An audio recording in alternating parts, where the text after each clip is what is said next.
এখানে একটা আছে, একটা কাটা হলো, যার একটা চলে আসলো। বরিশাল, অরিজিনাল বরিশাল, বরিশালের মাখন ইলিশ কাটা হচ্ছে। দেখো হ্যাঁ, দেখো এরকম ভালো ইলিশ খেতে গেলে আসতে হবে বনগাঁ নিউ মার্কেটে। আর এই যে আমাদের মাছটা নিল হচ্ছে এই দাদা, আমাদের বনগাঁর বিখ্যাত শাড়ি, কি শাড়ি জানো? গোপাল, গোপাল, আচ্ছা গোপাল বস্ত্রালয়, গোপাল বস্ত্রালয়তে মাছটা গেল। এই যে দাদা আছে এখানে দাঁড়ায়, সব পাবেন। দাদা তোমার প্রাইম কাস্টমার তো নাকি? দারুণ মাছ, দারুণ দারুণ মাছ, দারুণ মাছ, বোঝা যাবে না। না খেলে বোঝা যাবে না। দেখো এদিকে কাটছে, এই যে দারুণ। দাদা তোমার কাছে জানি তো, দেখো এটা আমাদের গেল।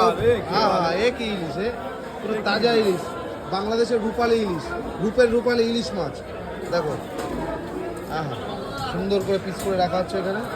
দেখেন, তো এরকম ইলিশের একটাই ঠিকানা, বনগাঁ নিউ মার্কেট, নিউ মা মনসা ফিশ। এরকম ইলিশ খেতে গেলে আসতে হবে। দেখো হ্যাঁ হ্যাঁ, নিউ মার্কেটের সেরা নিউ মা মনসা ফিশ, আর শাড়ি জামা কাপড়ের সেরা হচ্ছে গোপাল বস্ত্রালয় আমাদের বনগাঁর বাজারে। দেখো দুটোই সেরা জিনিস। এই যে সেই মালিক দাঁড়িয়ে আছে পাশে, এই দাদা মাছটা নিল, দেখে নাও।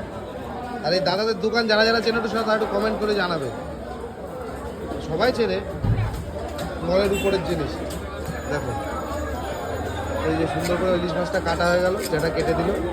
দেখো এই যে মাথা, আর মাছের কালার কি বন্ধুরা, পুরো মাখন, মাখনের মতন মাছ। হ্যাঁ, তেলে ভরা, ডিমে ভরা ইলিশ কাটা হচ্ছে বনগাঁ নিউ মার্কেটে। মাছের একটা পিস কি বন্ধুরা, পিস দেখলেই মন শান্ত। দেখো এরকম ভালো ইলিশ বনগাঁ নিউ মার্কেট।